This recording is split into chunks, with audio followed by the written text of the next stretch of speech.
በ2025 እንግዲህ ዓለም ላይ 8.3 ቢሊዮን ህዝብ ነን ተብሎ ነው የሚገመተው። ከነዚህ መካከል ከ6.5 ቢሊዮን በላይ የሚሆን ሰው ስልክ ይጠቀማል ማለት ነው። ከነዚህ መካከል 4.5 ቢሊዮን የሚሆኑት ህዝቦች ስልካቸውን ሽንት ቤት ነው የሚጠቀሙት ይላል ጥናቱ እንግዲህ።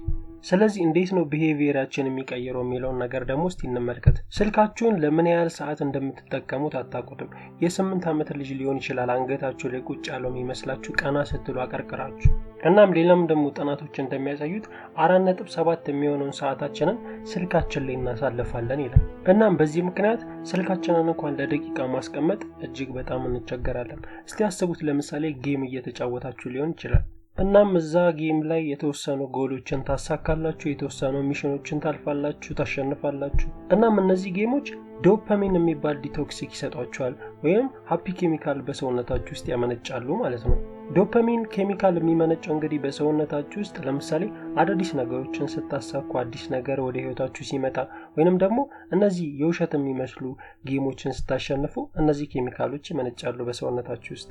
እነዚህ ስሜቶች የሚገርማችሁ ምንም ልዩነት የላቸውም። ልክ እንደ ሲጋራ ወይንም ደግሞ ጫት እንደምንጠቀማቸው ሱሶች ልክ ሪል ሱሶች ናቸው እነዚህ። እንዲሁም ጥናቶች እንደሚያሳዩት ከነዚህ ሁሉ ከሲጋራ እጅግ በጣም የበለጠ ሱሶች ናቸው ነው የሚለን አይምሮአችን ላይ የሚፈጥረው ተጽዕኖ። ስለዚህ በዚህ ምክንያት ነው ማለት ነው ስልኮቻችን ላይ የተገጠሙት አፕሊኬሽኖች በሙሉ ማይንድ ወርም ናቸው፣ የሰው ልጆችን አይምሮ መቆጣጠሪያ መሳሪያ ማለት ናቸው። አይምሮአችሁን ኤቭሪ ሊትል ሰከንድ ይቆጣጠሩታል። በምን? በኖቲፊኬሽን ማለት ነው። ስለዚህ በዚህ ምክንያት ስልካችሁን ለደቂቃ ማስቀመጥ እጅግ በጣም ትቸገራላችሁ።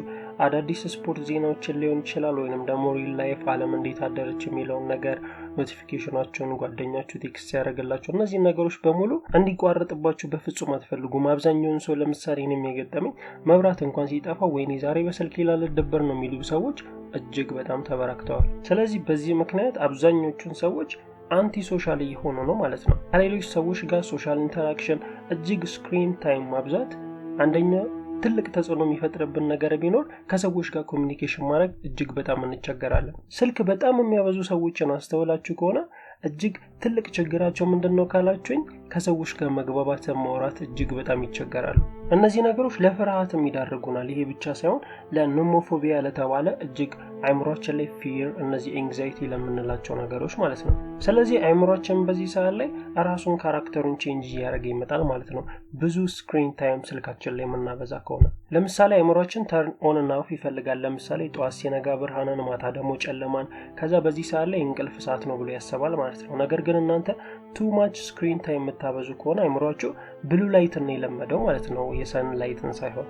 ስለዚህ ብሉ ላይትን አይምሮአችሁ ብዙ ሰዓት ስለለመደው የእንቅልፍ ሰዓት አይደለም ወይንም ደግሞ ቀን ነው ብሎ ስለሚያስብ የእንቅልፍ ሰዓታችሁንም እየተሻማ እንቅልፋችሁን በዚህ ሰዓት ላይ መጣም ማለት ነው። እሱ ብቻ ሳይሆን ደግሞ የእንቅልፍ ሰዓታችሁንም እጅግ በጣም ነው የሚበጠብጠው። የሰርኬዲያን ክሎክ የምንለው ማለት ነው። በዚህ ቻናል ላይ ሰርኬዲያን ክሎክ የሚል አዲስ ቪዲዮ ለቅላችኋል። እነዚህ ነገሮች ደግሞ ለዳያቢቲ፣ ለካንሰር፣ ለኦቢሲቲ ለነዚህ በሽታዎች ያጋለጧቸዋል ማለት ነው።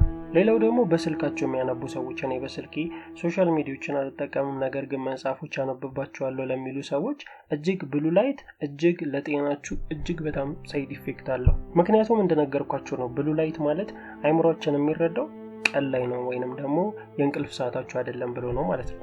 ስለዚህ ልክ ደግሞ ቀን ላይ ሲሆን ቢሮ ውስጥ ወይንም ደግሞ ቤት ውስጥ ታሳልፋላችሁ። በዚህ ሰዓት ላይ እንቅልፋችሁ ይመጣል። ምክንያቱም አይምሮአችሁ የሚረዳው በዚህ ሰዓት ደግሞ የእንቅልፍ ሰዓት ነው ብሎ ነው የሚረዳው። ቱማች እንቅልፍን ማጣት ደግሞ ለካንሰር በሽታ ያጋለጣችኋል ማለት ነው። ስለዚህ ከስማርትፎን የጸዳ ጊዜ ያስፈልጋችኋል ማለት ነው። ስፔሻሊ ከእንቅልፍ ከ1 ሰዓት ወይንም ከ2 ሰዓት በፊት ስልካችሁን አረቃችሁ መጽሐፎችን ማንበብ ሊሆን ይችላል፣ ከቤተሰቦቻችሁ ጋር መጫወት ሊሆን ይችላል። እነዚህ ነገሮች ማድረግ ሲችሉ አይምሮአችሁ ጥሩ ጤንነት ላይ ይመጣል ማለት ነው። አብዛኞቹ ቴክኖሎጂ ሲባል just one finger tip ነው ብለው ነው የሚያስቡት። በቃ በአንድ ጣት ወይንም ደግሞ በአንድ ክሊክ ዓለምን ማወቅ፣ ዓለምን መቃኘት፣ ብዙ ነገር ማወቅ ትችላላችሁ የሚሉት ስለ ሜዲካል ሪፖርት ወይንም ደግሞ ስለ ስራዎችን ሰርች ስለማድረግ ወይንም ደግሞ አዳዲስ ታይትሎችን ስለማንበብ የሚጠቀሙት ቴክኖሎጂ። ስለዚህ ይህ ቴክኖሎጂ ብለን ያሰብነው ነገር ቢሄቪየራችንን ሙሉ ለሙሉ ቼንጅ የማድረግ አቅም አለው ማለት ነው። ነገር ግን ዓለም ላይ እጅግ በጣም ፓወርፉል ናቸው የምንላቸው ሰዎች ስማርትፎኖችን አይጠቀሙም። አብዛኛውን ኮምፒውተር ላይ የሚሰሩ ሰዎች ኮምፒውተር ቪዥን ሲንድሮም የተባለ ነገር ያጋጥማቸዋል። ማለት እነዚህ ሰዎች የእይታ ችግር ያጋጥማቸዋል። ራስ ምታት፣ የአንገት ህመም ወይንም ደግሞ የጀርባ ህመም፣ እነዚህ በሽታዎች ተጋላጮች ናቸው። ስለዚህ ከረጅም እድሜ ወይንም ደግሞ በስተመጨረሻ የህይወታቸው ክፍል የእይታ ችግር ያጋጥማቸዋል ማለት ነው። አብዛኛውን ኒር ሳይድነስ ለተባለ በሽታም እጅግ ተጋላጮች ናቸው። ጥናቶችም እንደሚያሳዩት 90% የሚሆኑት አዳልት ወይንም ደግሞ አንደር 18 ያሉ ልጆች ኒር ሳይድነስ በሽታ ተጋላጮች ናቸው ይለናል ኤዥያ ላይ። እነዚህ ሰዎች የእይታ ችግር ብቻ አይደለም የሚያጋጥማቸው፣ የመለየትም ችግር ያጋጥማቸዋል። ነገሮችን አይቶ መለየት እጅግ በጣም ይቸገራሉ ከጊዜያት በኋላ። ምክንያቱም ስክሪናችን ላይ የምንጠቀማቸው ምልክቶች ግሪን፣ ብሉ እና ሬድ የምንላቸውን ቀለሞች ነው። ሌላው ደግሞ እጅግ በጣም ፕሮቴክት ልታደርጉላቸው የሚገባው እጅግ በጣም 18 ዓመት በታች ያሉ ህጻናትን ልጆች ነው። እነዚህም ህጻናት በቀን ከ7 ሰዓት በላይ ስክሪን ላይ ያጠፋሉ ተብሎ ነው እንግዲህ የሚታሰበው። እናም የእነዚህ ህጻናት ብሬን ላይ ኮርቴክስ እጅግ በጣም ችግር ይፈጥራል። ይህ እንግዲህ ኮርቴክስ የምንለው ኢንፎርሜሽን ፕሮሰስ የሚያደርግበት የአይምሯቸው ክፍል ነው ማለት ነው። ማለትም እነዚህ 5 ሴንስ የምንላቸው ነገሮች ማለት ናቸው። መስማት፣ መዳሰስ፣ ማሽተት፣ መቅመስ፣ ማየት፣ እነዚህ ማለት ናቸው። ስለዚህም እነዚህ ህጻናት ገና በልጅነታቸው እነዚህን ስክሪኖች የምትሰጧቸው ከሆነ ስለዚህ እነዚህ ህጻናት ልክ እንደ ከፋይፉ አንዱ ሴንሳቸው እንደሆነ አድርገው ነው የሚቀበሉት ማለት ነው። ስለዚህም የማሰብ ስኪላቸው እጅግ በጣም ይቀንሳል። አዲስ ነገሮችን ክሬቲቭ የማድረግ እንደ ልጅ የመጫወት እነዚህ ነገሮች እጅግ በጣም እየቀነሱ ዲፔንድ እየሆኑ ብቸኝነትን እየመረጡ አንቲ ሶሻል እየሆኑ ነው የሚያድጉት ማለት ነው። እናም ካደጉም በኋላ ሪስፖንሲቢሊቲ ኃላፊነት የመሰማት እድላቸው እጅግ በጣም ይጠበበ ነው። ስለዚህም አዲስ ነገሮችን ፈጥሮ አዲስ ነገሮችን ተግብሮ አዳዲስ ነገሮችን መስራት እጅግ በጣም ነው የሚሰንፉት እነዚህ ልጆች ማለት ነው። ስለዚህ ራሳቸውንም ልጆቻቸውንም ደግሞ የምትወዷቸውንም ሰዎች ፕሮቴክት ለማድረግ ይህንን ኢንፎርሜሽን ችላ አትበሉት። ልጆቻችሁ ከእናንተ ጋር ያላቸውን ኮሚኒኬሽን እጅግ በጣም ይቀይረዋል። ከእናንተ ጋር ማውራት አይፈልጉም፣ ጀስት በቃ ስክሪን ብቻ ነው የሚፈልጉት። እናም ካደጉም በኋላ ከእናንተ ጋር ኮሚኒኬሽን የላቸውም እንደ ቤተሰብና እንደ ወላጅ። ከዛም በኋላ ችግር ሲያጋጥማቸው ለእናንተ መንገርን ስላለመዱ ከእናንተ ጋር ማውራትን ስላለመዱ ለእናንተ አይነግሯቸው ማለት ነው። ከዛ ችግራቸውን እንደያዙት በችግር ላይ ችግር ለእናንተ ሳያማከሯቸው እየተፈጠረ እነዚህ ልጆች ወደ አልተፈለገ ነገር ይገባሉ፣ ወይንም ደግሞ አሁን ወጣቶች ላይ የምናያቸው ነገሮች ይፈጠርባቸዋል ማለት ነው።